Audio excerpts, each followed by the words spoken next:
Gonna miss my face. Miss my face today. I'm sure nobody will mind if I'm incognito, but I was running late and then my camera's doing something goofy. I'm not sure what. Don't have time. Don't have time to figure it out. So let's see. Folks are in the chat. Again, apologies. Hey, thanks for the kind words. Ennui incarnate, if I are ennui incarnate. Ennui, or as my father liked to say, ennui. Famously, he would call Indiana Jones in the Temple of Doom, Indiana Jones in the Temple of Ennui. Appreciate the kind words. Brian Smith's at work with no headphones. Oof. That's a tough one. Richard Smith says they love lots about ICRPG, but they can't see it being my cup of tea. Oh, interesting. All right. The GM advice is and encounter building advice are excellent. Cool. Yeah, so I don't know anything about index card RPG, and it's funny, I posted this up on Mastodon, which I have been frequenting of late, and somebody mentioned that they didn't understand how this was an index card RPG. They didn't understand the naming because apparently does it fit on index cards? I'm not sure. We'll see. There's actually a lot here. So this quick start, I posted a link to it. You can grab it free from drive-through. There's no reason not to grab it. And asks, are we joining the Runehammer Shield Wall? I don't really know anything about Runehammer. So is that something of theirs? I'm all for shield walls. I've got my family atomics. I'm ready to bring it down at a moment's notice. Oh, Brian Smith says they picked up a journal and a boatload amount of discounted pens. Ready for Dungeon 23. My Japanese notebook should be here today, so that should be intéressant, or it should be delivered today. So I get to see what all the fuss is about this fancy notebook. See if it is what it needs to be. All right, so here we have the quick start. This is the second edition. Grabbed it free. Since it seems like there's a few folks in here that I might be familiar, if you want to point me towards the stuff I should definitely cover, because this quick start, I have to say, it's 80 some odd pages long, which is, I think pretty long for a quick start. Usually I see the quick starts, they're 10, 15, 20 pages. Stochastic Agency, hey, Stochastic Agency says that Runehammer is the maker, Shield Wall is his fan base. Oh, okay, I got you. I need a name for a fan base. Well, actually, what I need to do is have a fan base, and then I can name the fan base. Now, you guys are great, and I have a few patrons that I always forget to thank, and channel members and all that stuff. But I don't have a good name for people. I need a name. But I'm glad that some folks have some experience here, so they can help me. So here, looking at the contents, we're going to have an introduction, with, I guess, a number of subsections, then the core system with a number of subsections, a player's guide, and then GM innovation. So let me know, since I want to try to hopefully get through this in an hour. You guys tell me. The hexographers. Yeah, I was thinking about that, or the Hexa gang was another choice. I should make a poll, put together a couple of them, and see what people like. Shield Wall is good though. I like the Dune reference. Maybe I need to find a reference. We'll see. All right. There's a lot here. So you can see here the player's guide portion is 30 some odd pages, and then we have another, I think this, so I guess another 20 or 10 or 12 pages of 10 pages or so, or less, a little bit less, of GM innovation. So there's a lot here. Terrence says the Hexed plebes. Plebes does not sound so great. So here we have a quote, or I guess a affirmation: find perfection in the imperfect. When need arises, create rather than seek. Open the beginner's mind. Very good. So yeah, the pseudonym here is Hankerin Farinale. The Stochastic Agency loves the Master Edition. Cool. Well, this is obviously not the Master Edition, but this is a quick start, and then from there you can see if this is what you like, which I heartily recommend for any OSR or OSR adjacent rule systems. There's generally a free version of the rules somewhere in some form. Check it out before you start jumping on the Kickstarters or getting. I mean, the books are wonderful, but let's not spend money, but spend your monies wisely. It says the core rules is only 15 pages in the Master Edition, so we shouldn't get too stuck in it. Cool. Okay, so I'm going to skip the intro, but I'll read the bullet points. So we have the ICRPG, Index Card RPG core system, which is rolling a d20 to attack a monster is just too good to change. But lots of other things in tabletop gaming are ready for an upgrade. Okay, this is kind of... All right, so I'm going to skip these because it's just a floof. All right, I don't need to cover the kind of stuff. I get it. I'm skipping all the pleasantries possible. The Wizard's Lock. Employing the hidden power of arcane geometry, the long dead wizards of a forgotten age created the Wizard's Lock. Wherever this mysterious symbol appears, the dimensions and time streams become tangled. This phenomenon rests at the heart of the cosmic crossroads. Here's how it will affect your games. Make it a theme. Seems. See what happens. I don't. What is the wizard's? First of all, what is the wizard lock symbol? Is that in that little? I like the art here in that comic. There's kind of a symbol, but whatever it is, it's the wizard's lock. So the RPG says so. This game spans many distinct worlds. The more you explore as a game master or player, the more these worlds threaten to overlap. The Wizard's Lock gives you a means to do just that. A lock in Alfheim may link to an energy portal in Warp Shell. Don't know what those mean. But that's great. Monster Maker, the arcane energy being tapped by these strange glyphs, has a tendency to twist nearby creatures into terrible forms. Find the lock, destroy it, and rid one more town of its hellish menace.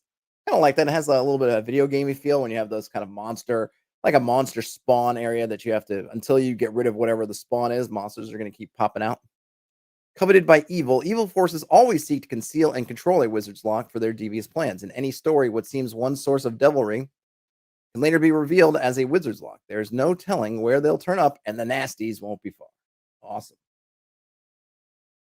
Stochastic Agency says Hank is the writer and artist. Oh, cool. Yeah, his art style is really nice. Hey, Perkins, welcome. Let's see. Stochastic Agency also says that the quick start is the game more or less before they got picked up by Modifius. They helped him get some major upgrades. Oh, nice.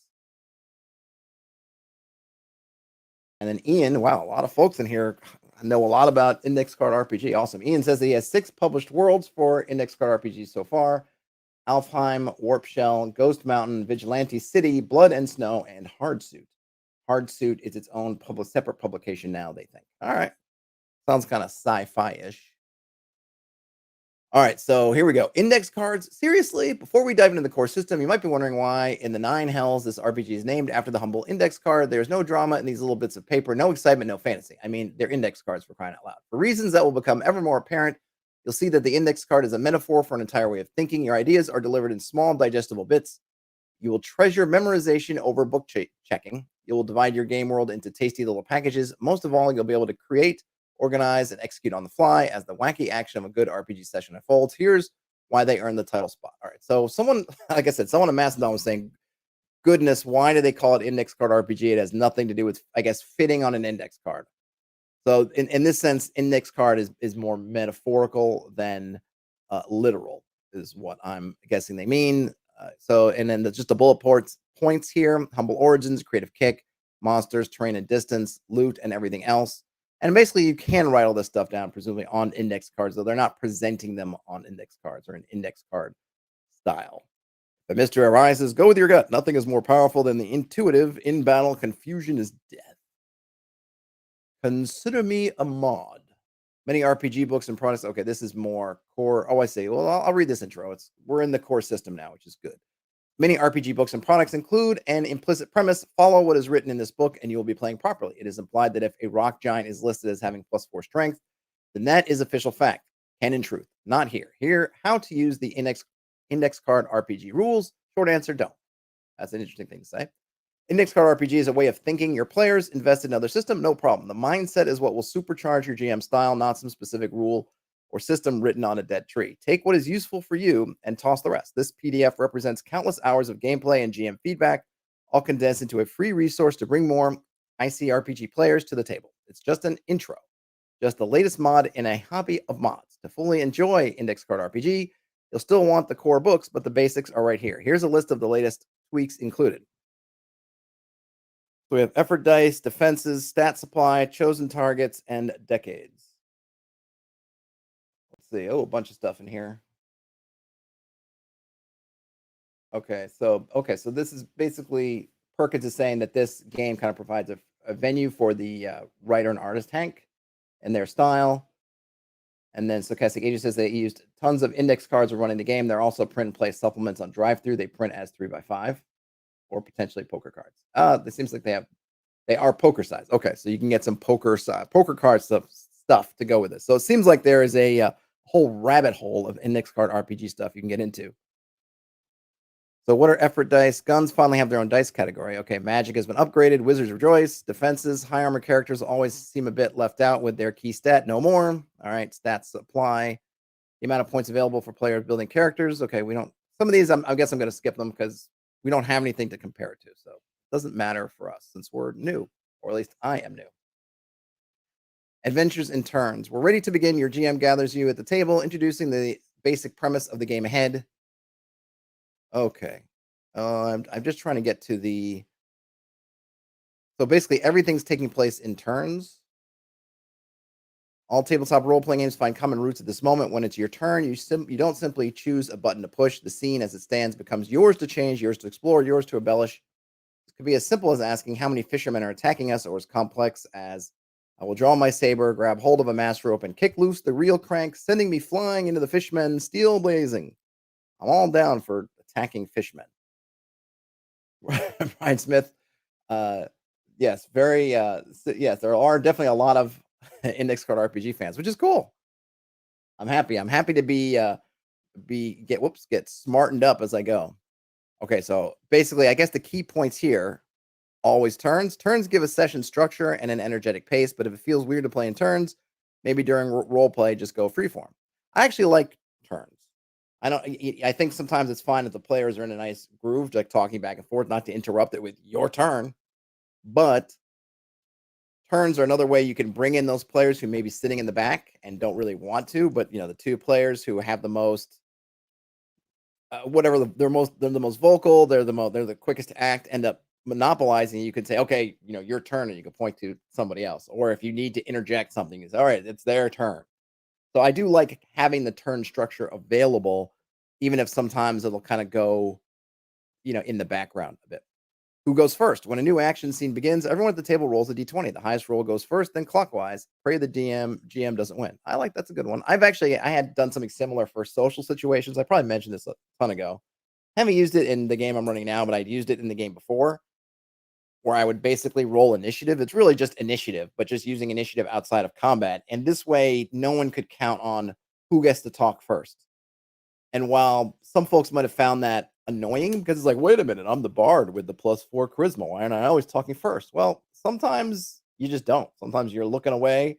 Sometimes somebody else gets attention first, and then you have to that person has to deal with it. Like I always think of the time when you're maybe in a classroom and the teacher's looking over and there's the smarty kid with their hand always up, but then the teacher goes, nah, I think I want to hear from you in the back, and points at you. And you go, what? Oh, it's me. I got to talk. And that's kind of how I thought of it. And again, it's another way of moving that spotlight around, particularly if you have a table in which you have somebody hogging the spotlight. Now, I've been that spotlight hogging player at times, so I know how it feels to kind of to be there, but then also have to. I try to do better now as I'm older and wiser and more mature to make way for other folks. And you can't see it, but I'm drinking a Spindrift for the working man. And this flavor is a delicious blood orange tangerine, maybe the best of the Spindrift flavors, in my opinion.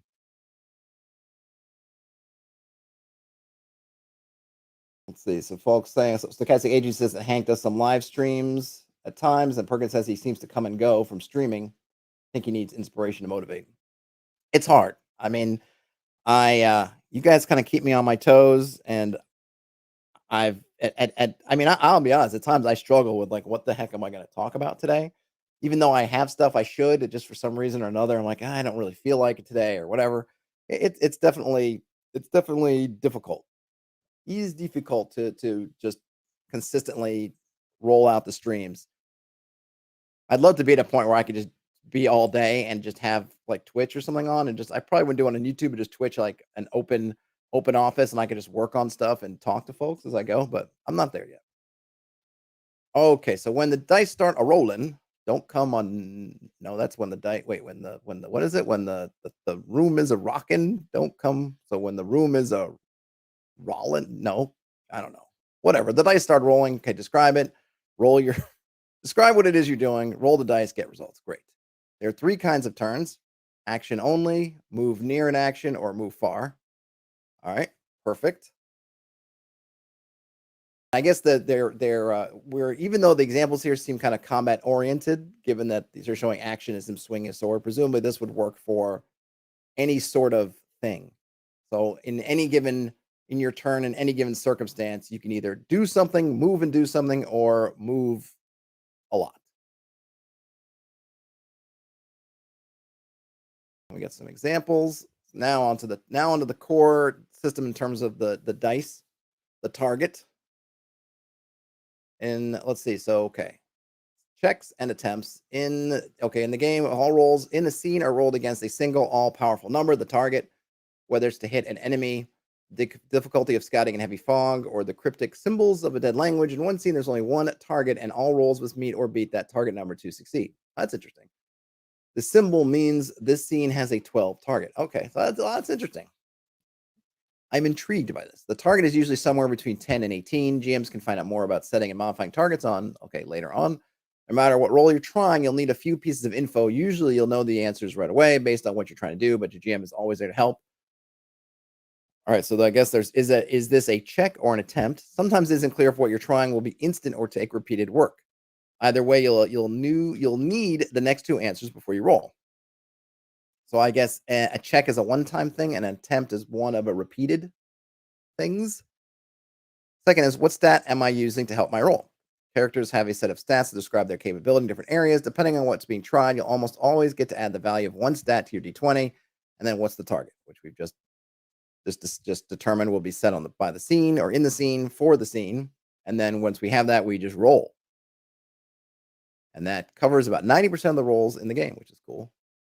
Target, easy, and hard. Most rolls you make will be against the target as it is shown. If a 14 is in view, you're rolling to meet or beat a 14, the d20 plus one of your stats. In the numerous possible situations of play, though, you will encounter rolls that are hard and easy. This is a tool that the game uses to add some detail to the game. So if it's hard, you're going to add 3 to the target. If it's easy, you subtract 3. That's easy peasy.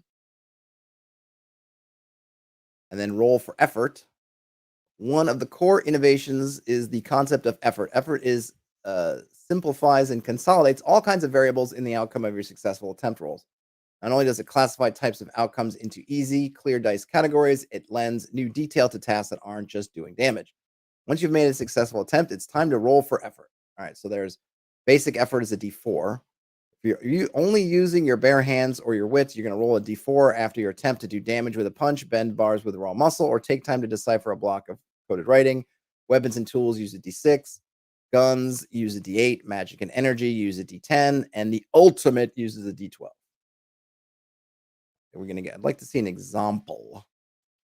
Let's see. Do we have an example there? Did I skip it? No, we don't have an example yet. Okay. Hearts and effort. As you just noticed, reading about effort dice, you will be rolling against all kinds of tasks with effort, not just rolling damage. Anything that can't be accomplished in an instant will need effort to complete. Once you get your head around this, you'll see how versatile this system really is and how it encourages all kinds of play beyond just doing damage. How much effort do you need to complete a task or destroy an enemy? That is where hearts come in. Oh, okay. Just like the classic video games of yesteryear, using hearts to show how many hit points an enemy has or how much effort is needed to overcome a task.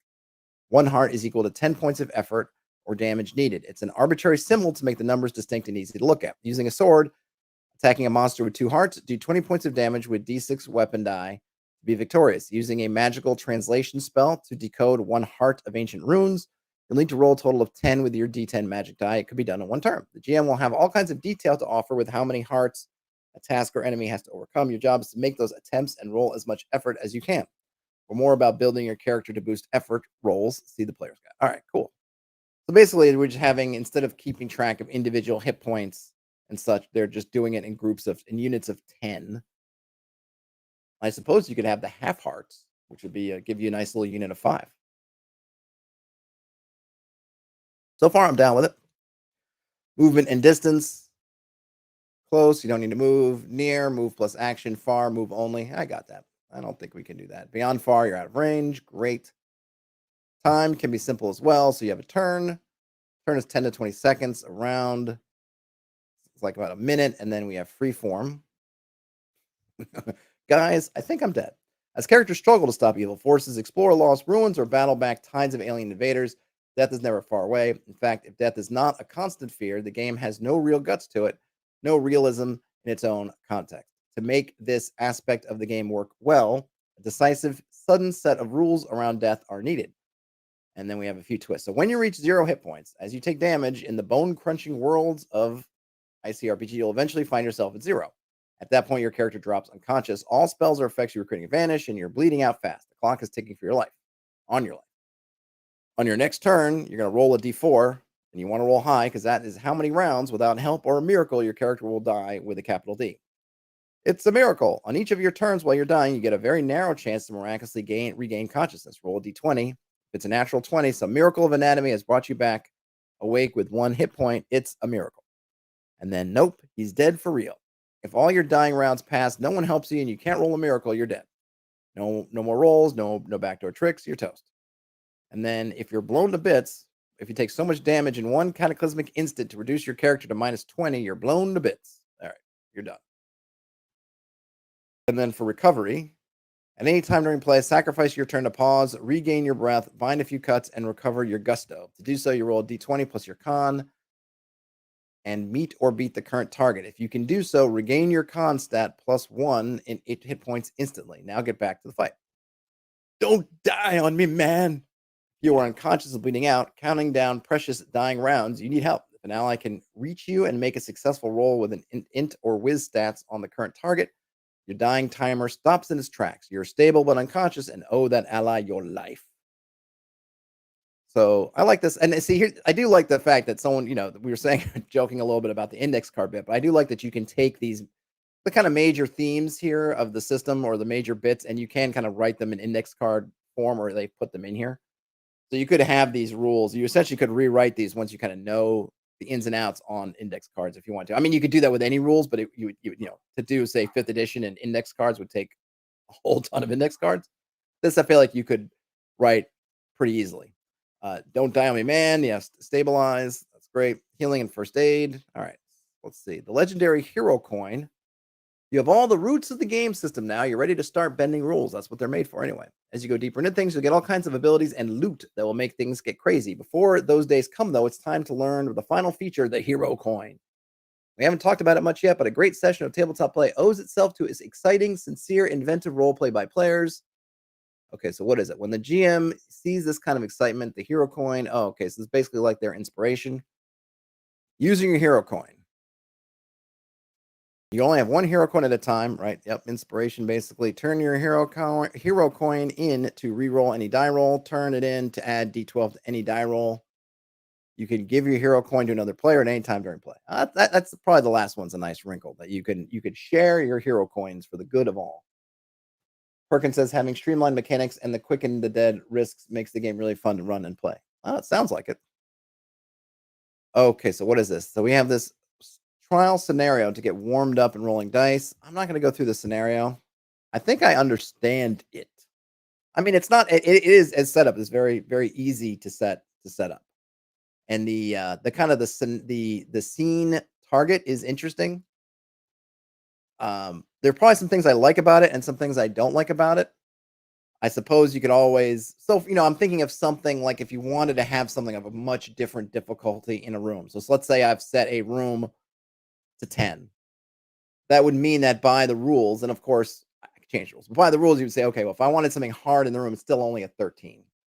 And maybe I want something super hard. Now, granted, I could just say, oh, this is one's 18 or whatever, right? I could definitely, see breaking that rule. But just fundamentally, I wonder, like, I kind of like having things have their own numbers. But there's no question that just being able to have on an index card, here's my room, or in a dungeon description, just say, bam, the target is, and this thing is 13 or 15 or 10, makes it just super easy. You just could put that number on blast and, on that white and red background, and bam, anytime you need it, it's just there. I could definitely see how that kind of quick and easy, the quickness and ease of using it will be good, even if there might be a time or two where I might miss the granularity a little bit, but then I can always add it in. So it's not even really a big deal to say, oh yeah, this is going to be an 18, even though I'm in a room of 10 or whatever.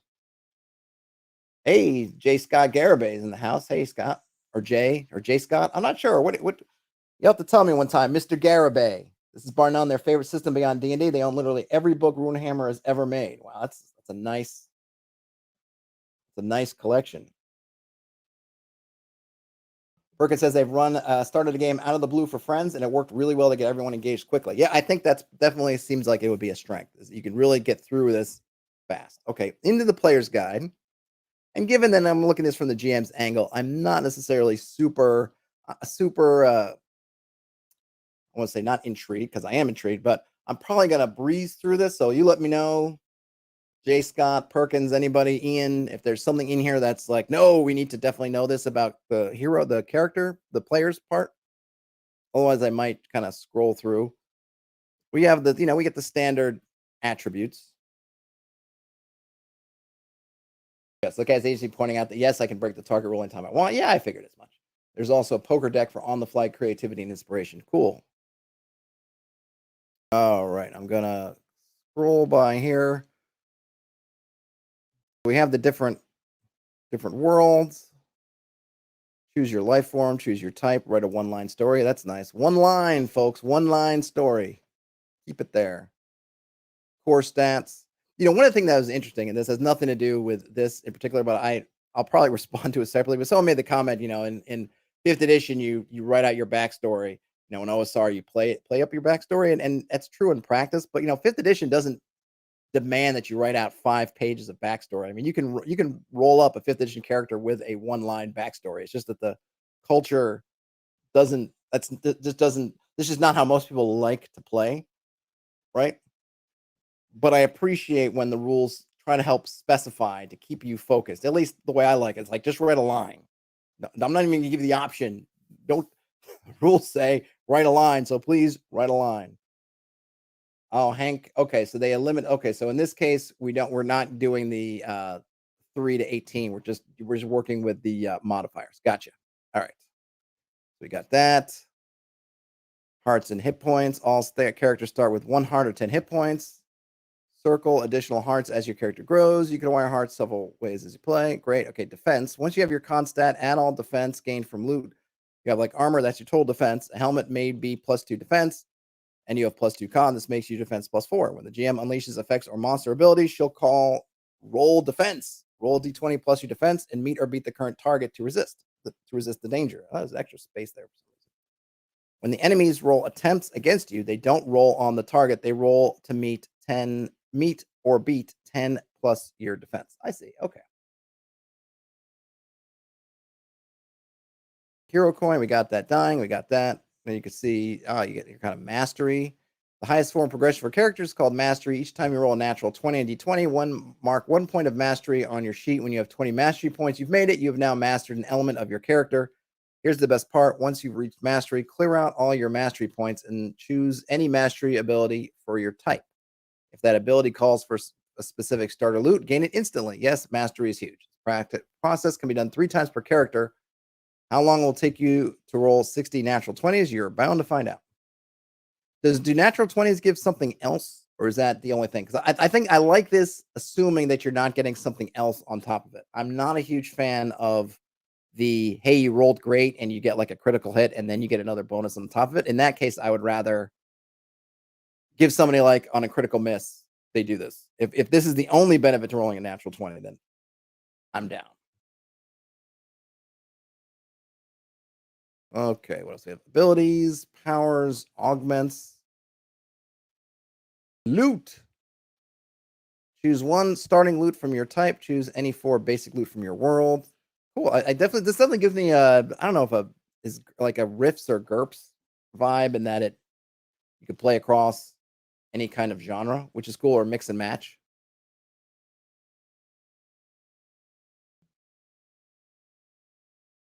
Now we get some write up on the different worlds. I'm not going to go through these. I'll just read the titles. We have Alfheim, An Age of Kingdoms. 6 things your character knows. This is cool. I like this because this is something that I think would be great. When you're doing a hex crawl or you're coming up with a new campaign, and obviously you've already had your players sign on, to give a little one sheet like this, 4, 5, 6 things that your players know. And these can be things that lead into your starting missions, or if you're playing in a sandbox, give your characters things to do. But if there's a question of kind of like, what do I know about the world? Just put some obvious things in there, and then you can just print out this page and hand it out to everybody. Here's what you know. Read it at your leisure, or don't. Life forms of Alfheim. So we have humans, dwarves, elves, tortons. That seems like your turtles, I guess. Gerblins. These are not goblins. These are gerblins. Don't confuse them. And then we have character types, warriors. Oh, and there's your mastery coming in. I'm just going to read the mastery a little bit. Well, I'll read their milestone abilities and mastery so that they get even stronger. They can have a power strike. These are warriors, intervention. They can gain more endurance. They can throw things. They can have some kind of vengeance, and they can go berserk. And then their masteries they can attain are Slayer. Anytime you destroy an enemy, automatically hit another enemy within close range. So it's what was that? That's I forget the name of the feat that is. Defender and then Pit Fighter. We have Hunters. I'm guessing these look. I would say they have some kind of guns, so they're kind of more. I was gonna say maybe these were Ranger types. So they might be, but they've got guns, or at least the picture's got guns. You can get have a crystal scope. Yeah, the art style is nice. Fluffy the Griffin. I agree. Cleave. Thank you, Ian, on the name of the feat. Assassins, or no, they call them shadows.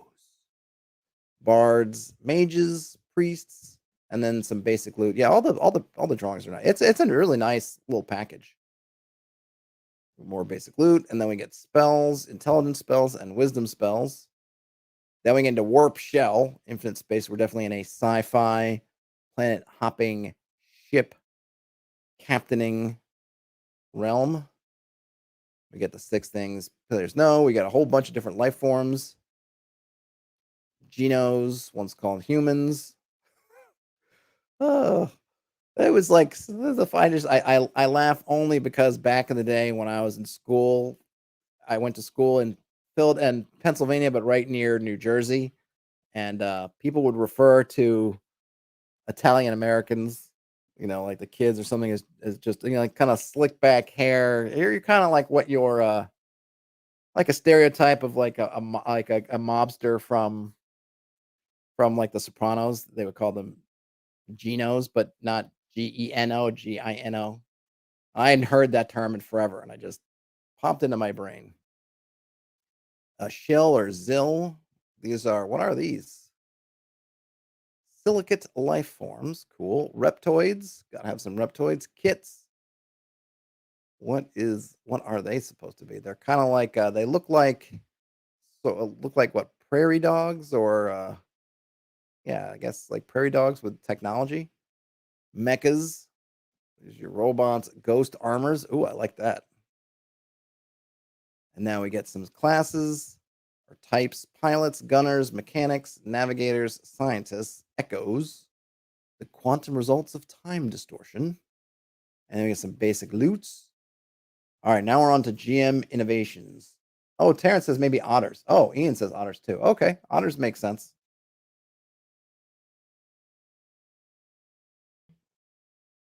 Perkins says that Hank loves tier 1 gaming, so progression keeps PCs low powered compared to 5e. I get. I mean, everybody. I think everybody likes the low tier gaming, except for maybe players.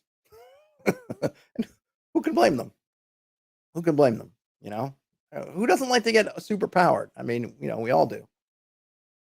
And it's funny too, because I think that something that gets a bad rap with players in general. Certainly, I think 5th edition gets hit hard with this. Is people want to say like, oh, people just want to play super powered people. When trying to convert people, let's say to OSR. Oh, players, they just want to be overpowered. Like, what's wrong with them? And it's like, man, do you not remember? Look, I played like the Marvel, and unfortunately, I literally took out the rule book earlier today, so I have my Marvel player rules for my TSR Marvel game. And just imagine a game where you're playing as Iron Man, or you're playing as Thor or the Hulk, and you're out battling the Skrulls, and you're facing Galactus, and then someone says, all right, man, let's do this. For your next campaign, you're going to play Boomerang Man, and you're just going to play like this dude who's a private eye. It's like you went from, like flying through the stars and blowing up planets, and now now you're going to be capturing shoplifters outside the five and dime. I mean, certainly younger self me would have been deflated by like, ugh, who, like we should not act like somehow, oh, youth of today. It's like, no, youth of me. 10, I'm looking at champions. I want to be like with the Captain Marvels and Galactus and the Silver Surfer, and I can do that, or I can play as Boomerang Man. Is this a joke? Are you kidding me? Like, give me the, give me the scrolls, give me the, give me all these titans. Now I'm gonna be, you're now okay. You did that in your next campaign. Next campaign, we're fighting muggers. Come on, but whatever. Perkins says that they ran a one-on-one campaign with their brother using a level 20 samurai character, but didn't give them the sheet. I think you can do a lot with not giving people a sheet. I've definitely played in some play by post games where we did not roll the dice or anything, and I thought it was fine because it made things go quickly for the GM because we could just give our actions, especially with play by post. It's asynchronous, and then if you have to wait and okay, you're doing this, and then the GM has to come back to you and say, now roll this die, and then they have to wait for you to roll the die and maybe do whatever. And then if you just give that over to the GM, if you're okay with that, it can run fast. I imagine in person it could run just as quickly. And if I recall in those episodes of Community from, I guess, from a while ago now, I think when Abed was running the games, he actually was rolling the dice for everybody. I think. Oh, Perkins says his character lost his memory. Oh, that's a nice. I like that. All right, I want to get into these GM innovations. Fluffy says their biggest issue with 5e isn't the power level. The power is fine. It's the lack of GM tools. Yeah, I mean they give you the tools. It just becomes very cumbersome. Right? Because, I mean, let's face it, you can look at the DMG and you can see how to calculate CR and you can do all this stuff, but it's very time consuming and it's a very flawed system, which it's not all its fault in terms of at any point, especially the higher level you go, the DMG or without having, a tool, I suppose they could do on was it D&D Beyond now where they could literally have you plug in, here are my player character sheets and given all their items and powers and get a better idea of what they can do versus some kind of vanilla party. Yeah, it's just it's not great, and just the complexities you get into just make it inconvenient. I would say, but some people like to put a lot of work into that, and obviously they do. Um, but yeah, I mean, hit point bloat, and okay, I can raise up and then the other problem comes in is which happens a lot as well. How do you challenge one guy who's really good and has optimized their character up the wazoo with these other characters that are maybe a little bit underpowered. So if I make their AC really high, then this will be good for this one player because it'll make it challenging, but nobody else will be able to hit it basically ever. But if I give it a bunch of hit points, then it's just a lot of bloat. It just becomes cumbersome. And I do think to the point of the GM tools, they really haven't done much beyond really the DMG in terms of tools. There's little bits in some of the other books, but it's mostly on here's more monsters and here's all that stuff, but not necessarily better ways of, well, how do I work these monsters in? How do I do them? And given the way the meta is about challenge and balance and stuff, they could have probably done more with refreshing and kind of bringing in new guidance as you go. But maybe they just say, hey, that's where we're going to leave it to the community, all the YouTubers, all those other people are going to do all that for us. We're just going to lay it out there, and then you can go see all these different dungeon or whatever I don't know, all the different YouTube channels that go deep on the ins and outs of all that stuff. Fluffy says you got to be Matt Mercer and custom tool all your monsters with upped HP attacks, custom special abilities, and I don't got time for that. Yeah, and I think it helps for his game that they're running, I don't know, 4, 5, 6 hours of Critical Role, but there might be just one combat in that span, so he doesn't have to do it that many times. Whereas your game might be different. And you also have people who are as interested in the role play, so you can kind of spread it out. There's, it's a sticky situation all around, and I'll be curious if they try to address any of that with one D&D. All right, so here we have GM innovations. So we get targets. All encounters start with a target of 10, 12, 15, or 18. Target 10 is a beginner encounter. 12 is just your average. 15 is good experience or good gear, and then 18 is brutal. Don't worry if chosen targets seem to reduce variety. Players have many ways to change the target during play. Target minimums is a general rule. Everything players do to reduce a target cannot exceed 3 points of change. So if you set it at 15, it can never go below 12. Okay. Target examples. All right, so here's a good one. Example. So here we have Tremors, which is target 10. The battlefield in this encounter shakes violently, making even simple tasks challenging. Each round, add d6 to the base target of 10, thereby selecting a random target each round between 10 and 16. Players can reduce the target with ropes, spiked boots, earth magic, or levitation. Enemies can increase the target with seismic slams or volcanic abilities. No matter what, reset and roll the target each round. That's cool.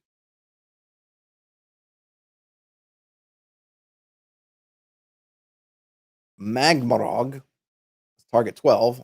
On its turn, this titanic lava beast exhales a cloud of pyroclastic smoke, increasing the target by 1, thus reaching a maximum target of 18 in 6 rounds.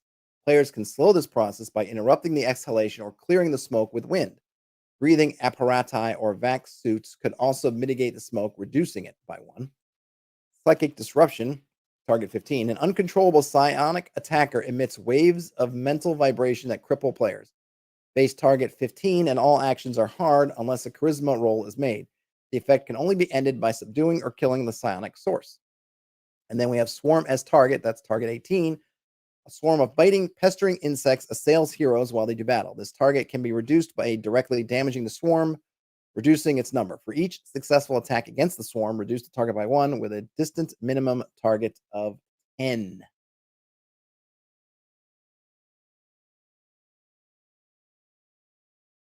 Let's see. And then we got some stuff here. Perkins says Hank is okay creating monsters that are intense and OP to really challenge players to be creative. It's cool. I do like the idea of kind of an area target, like it's almost like a layer. To put it in kind of 5e terms, like a layer effect or something, where here you are in this space and this thing is here and you have it. And I do like for the target, it's easy to manage because you're not worrying about a bunch of modifiers. Because you could do, like, I guess to people talking about the simplicity, I could see how this works well because, for example, let's say Magmarog or one of these Tremors target 10. Even though I'm updating that target every round, I'm just doing it for this one thing. And I'm not worried about, okay, each time I got to roll modifiers and I got to check the modifiers against all these other things. Like, no, I can just worry about, oh, it's 14. Everything's 14. Next round, everything's 12. Like that. I can see how that simplicity can make, and then it makes it because it's simple or because it's simple to execute. It's more likely I'm going to actually use it, whether it's in a pre-written material or whether I'm doing it myself. Fluffy the Griffin says, "Give me some ability packages, spell packages, elite packages I can slap on any monster." I mean, Fluffy, some of that stuff. So some of that stuff sounds good, and I'm not saying it isn't good. But you can look at like third edition 3.5, where they went deep on the applying packages to creatures, and it may not be as. And maybe you've played third 3.5, and you enjoyed it. And I think there were some neat things, like you could say, "Oh, look, here's a wolf," and then there's a dire package you add on top of it to become a dire wolf. Or, oh, look, this is a vampiric whatever, so you could take the vampire package and layer it on. But that can end up being a lot of work too. Maybe it's different kind of work, and if everything makes sense, and you could probably streamline to make it easier. But they tried that, and I guess maybe it was mixed success. I always liked it conceptually, but it isn't necessarily easier. And then if you're going to be using the CR system the way it is, then you are doing that math for CR, that can also gunk up the works because it just becomes another thing, more variables you're adding into it, adding abilities. Has that changed their CR? I mean, if you don't care about CR, then that's probably fine. But it does. They did have that at one point. I mean, they could bring it back. They could bring it back. All right. So next level timers. The impact of timers on the tabletop community has been huge. Of all the mechanics, it has found its way into more games than any other. After so much experimentation with timers and their exciting effect on play rhythm, it's no surprise that new uses have emerged. Timers have leveled up.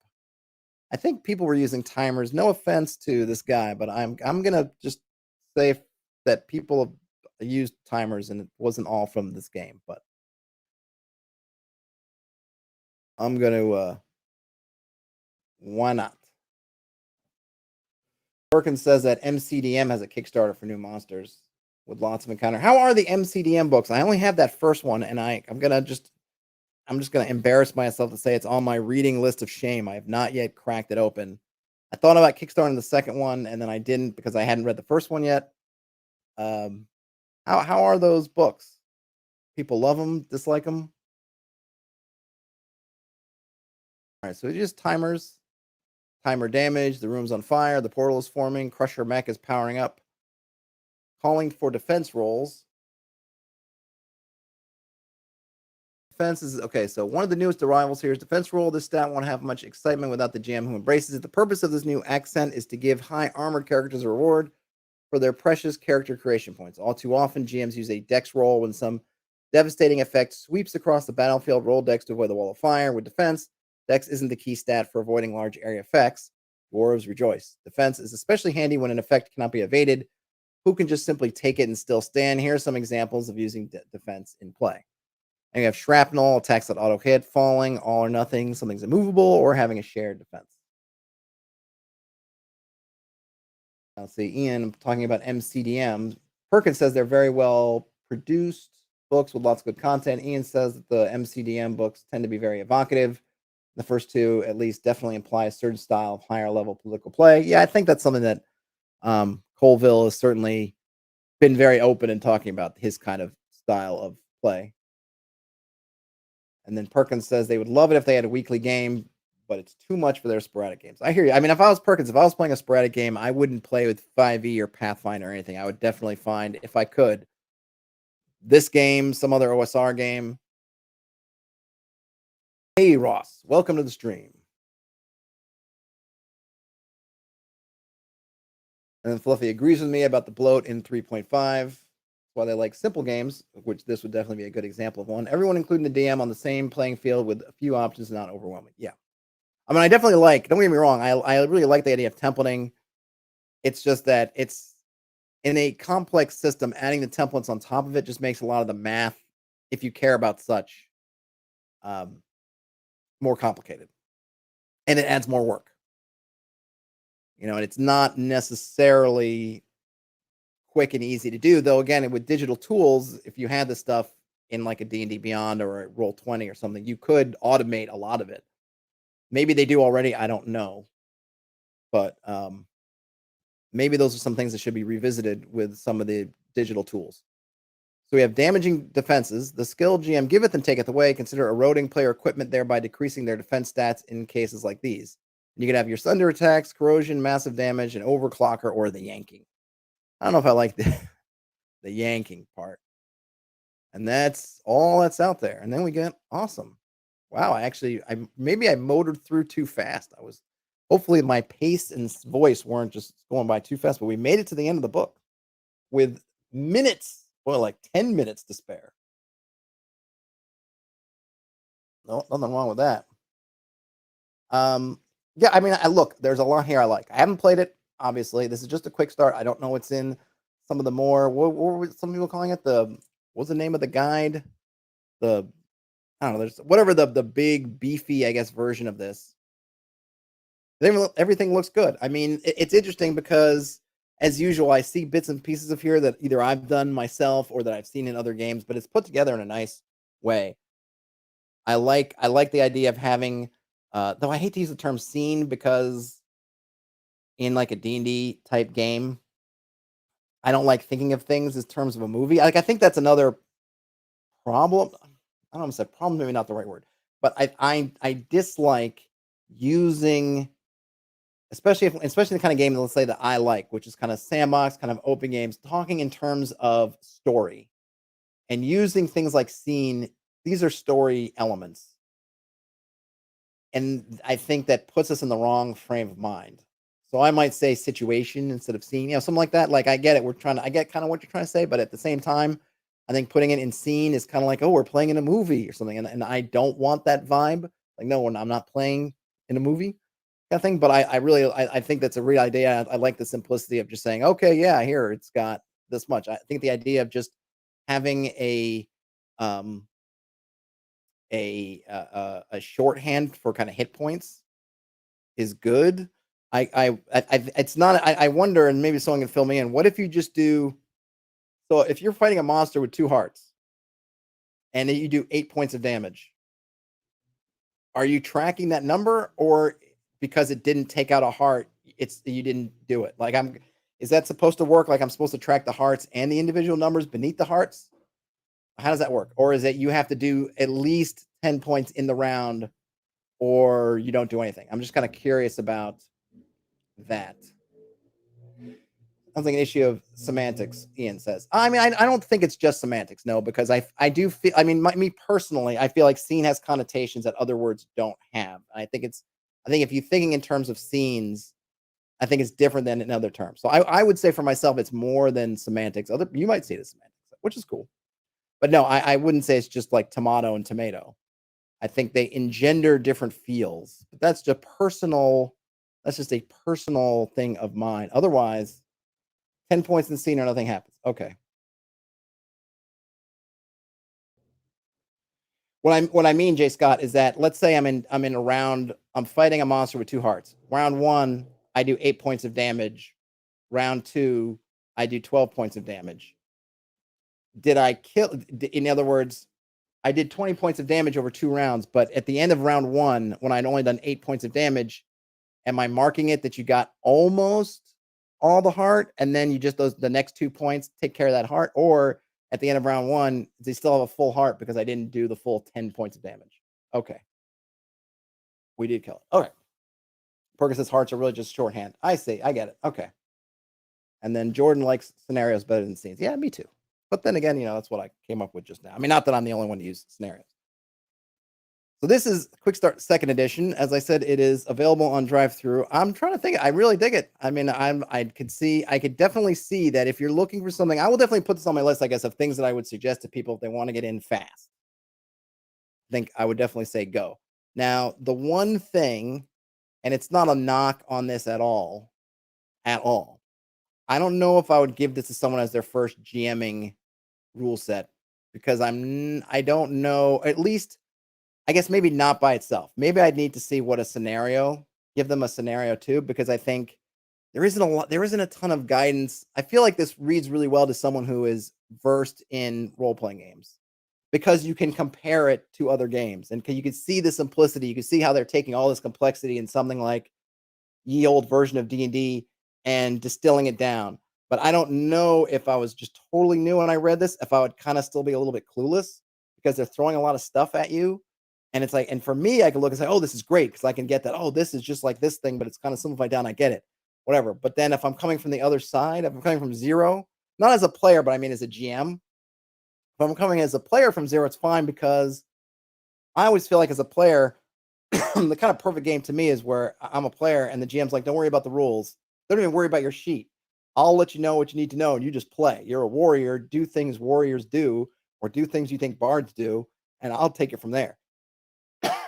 But as a GM, I might feel like, oh, there's all these worlds, there's all this stuff that what do like my brain would start to explode because it's not narrowing the focus in any way into something. But maybe if there's and as supposed to point out there's gonna be a lot of different materials in this. Oh, and Nightbot picked up Stochastic Agency. There's a lot of materials here. So maybe there's in some of the particular world books or some other books they give you kind of like as a beginning GM, don't worry about 6 different worlds. Just here's Alfheim or here's this other one and just kind of get your focus in there. Because me as someone who's experienced, be like, great, I can put this together and awesome. As a new person, I might be a little bit confused, but that's really the only thing, and it's not even a knock. I think it's just the angle that I guess Runehammer is coming from. J. Scott wishes that Hasbro had bought it and made it 6 editions. Stochastic Agency says Hasbro would ruin it. Perkins says for them, it's a book for an experienced DM, but as a game, new players could quick up the game quickly. Yeah, I totally get that. Ian says it's not perfect for them while they're not playing. They're not a fan of room level target numbers and some things like that.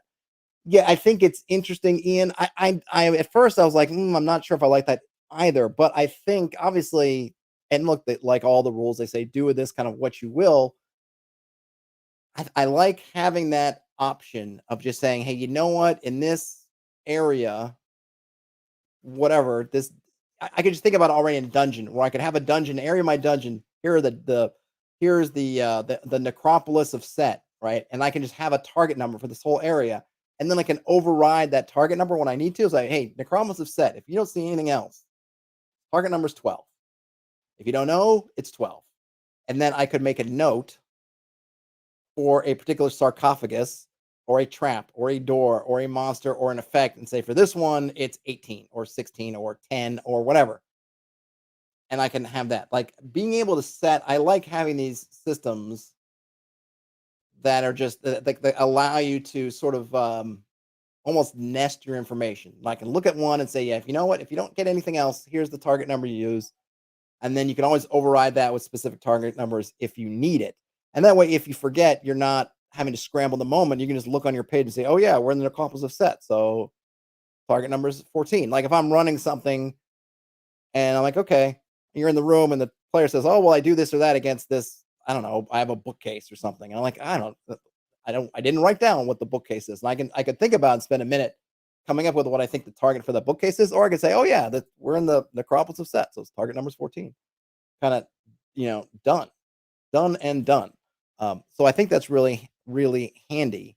I think, you got all if you're coming from a fantasy perspective, you have all the kind of fantasy classes I think you pretty much want. It seems like, so the guidance is in here. It seems like it would be pretty easy to make more life forms. Like looking at these, the human, you can see they get very kind of simple. You just get 2 bonuses and some bullet points. Pretty simple, I think. I feel like you could read through that and get a pretty good idea of how to make more life forms if you wanted to. The classes are maybe a little bit more involved. Definitely they got more going on than say your average OSR setup, but not a lot. I mean, once you come up with your starting abilities and starting loot is pretty not that bad. And you just come up with some milestones. You can I think you could I feel like there's enough of these where you could come up with a sort of a template of sorts and go from there. Those are always things I think are important to me since I like to homebrew so much stuff. That's cool. Remind me a little bit of Shadow of the Demon Lord, just a little bit with kind of the mastery. I feel like they have some, I forget what terms they use for having these kind of things you unlock as you go a little bit. And then, of course, being able to jump from this and go into, I guess what I would say is that having these worlds in mind from the start, which reminds me a little bit about GURPS, are also rifts, and I mean that mostly in or almost entirely just thematically. I never really, I used to buy the source books of rifts just for inspiration material. I never really read the rifts rules. They seemed kind of really complicated and ways I didn't like. And then GURPS, I had the books and I had the core book and I had some of the source books, but it's been forever since I read them. But just I always loved about those systems or that you could hop to these different worlds, either in campaigns or in a single campaign. And even though they might have been clunky in the way they tried to have them work together, you could kind of do that. And I like that here that you can have this one core book and moving it into different genres. It seems like a lot neater and cleaner than something like the D20 system turned out being, or some of these other ones where you're doing all kinds of hacks into them. It seems like it flows pretty easily, which is cool. I dig that a lot, and I could see having a lot of fun having folks jump around through these different worlds, all that kind of crazy stuff. That sort of promise of your Thundars and your Barrier Peaks and all those different shows and movies where you'd have like a caveman ending up in space or spacemen ending up in caves, so on and so forth. Old Goblin says they really like the actual index cards you can buy. Dungeon Craft is a great video. I want to do quick dungeons with the cards. That's cool. I might have to look at the cards later on. Let's see what else we got here. Jay Scott says they don't think riffs or GURPS are really played today. Super tiny followings. I'm not sure. I mean, yeah, I agree. My first blush response is, Jay Scott, that I agree with you, but I have seen people lately, for whatever reason, talk about GURPS. Clearly, they're still printing the books, so somebody's buying them. But yeah, I don't know. I do feel that it's more niche, but who knows? Certainly I don't. But I have fond memories of GURPS, and I've thought about trying to like get some of the maybe either seeing how much the newest versions of GURPS are, or seeing if I can get on the secondary market, get one of those old versions of GURPS that I had and giving it a read. So I think it'd be fun, and I'd love to have it just for posterity. Ian says that for more content, more index card RPG content, Runehammer does Q&A streams on Fridays. campaign recaps and such and such. Very beer plus pretzels, but with still with some epic moments. That's cool. Brian Smith says, "Is there anything not to like about it? About this? I don't think there's anything I wouldn't like. I mean, I think the one thing you might, again, conceptually, maybe you don't like the. I mean, I didn't look at them. I don't know if magic's done. I didn't see too much. I didn't see anything particular about casting magic spells, so I don't know if there's something funky about that. Um, Either I missed it or I just scrolled by it. I think it's really the only thing I think about that maybe you go, "Ah, I'm not so keen on that is like Ian said, I don't love, maybe you don't love the having the target numbers set on like a room by room or scene by scene basis. I actually don't have a problem with that, but maybe someone's like, I just I don't like that. Like I want everything to have all kinds of different things, which hey, fair enough. And I can see a case for that, but I also see a case for just the simplicity. And like I said, I think you can always add more granularity on top, but I like it giving you the tool to go simple if you want, as opposed to if when you start off super granularly, it can be harder to find that common ground of saying, "Oh yeah, I'm just going to back up and make everything target 10." Right? Whereas in this case, like, no, you're going to start with target 10, and then you can feel free to do whatever you want with that. And if you want to add different numbers in there, oh hey, that's great. Because we can always do what we want, but how simple does it make some of those conversions? And I think starting giving us the simple case and saying, well, you can add more complexity on there if you want to, but then if you don't, or you don't have time, or you forget, or whatever, hey, there's this thing that works is going to work quickly. So no, I don't know if there's anything. Now, of course, keep in mind I haven't played it. I'm only reading it, but it reads well, and I could see having this and pulling this out somewhere and getting folks started in the game and running it pretty darn easy. And I think the systems in here that are super simple mean that if I needed to mock something up really quickly, I could. I could see using some of this stuff, using some 5-room dungeon techniques and getting a location up and running in my brain anyway, pretty darn quickly, which I think is good. And then just with this book here, we could be sci-fi, we could be fantasy, we could be something else, and I don't need 8 different rule books and 5 different source books. I can pretty much just do it all here. So those are all big pluses in my book. Any last thoughts before I call this one a stream? Old Goblin says seems really straightforward. Probably a good TTRGB for first time casual players. Yes, I think for first time or casual players, I was going to give a thumbs up and I forgot I'm not on, so you can't see me. But yes, I would say definitely. Um, I would say yes, for sure.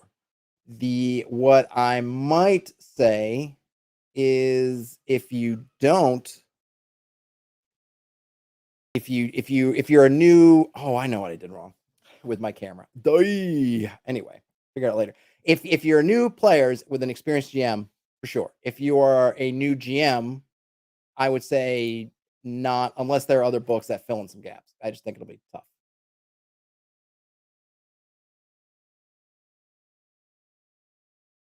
All right, folks. Well, I believe that's about it. Well, this was a lot of fun. I'm glad I picked it up and checked it out. I've seen the name floating around a lot, and I've always thought, hey, I should go look at it. I'm glad I did. I think there's a lot to like. Maybe I'll check in on some of the other Rune Hammer stuff. We'll see. Porker says they found it easier to get players into OSE from 5th edition and then to ICRPG. Uh, I think what helps with OSE maybe is you can make the appeal to nostalgia or the wanting to deal with nostalgia. People who maybe never played BX be like, "Ooh, we can play basically basic expert D&D from 1980 81." I could see that being a thing. Whereas this might be a harder sell. I mean, in that way, just the naming, it's fine, but it's not evocative. I mean, okay, now Old School Essentials isn't evocative either, but then you can always say it's basically 1981 D&D, which gives you the evocativeness that you might be looking for. Evocativeness? Whereas this one, it's like you know, index card. I mean, that was kind of the problem with GURPS too. It's like GURPS. Like what and I think I think it stands for something, but it doesn't really, it's what something like RP system, general. I don't know. I don't know what it is.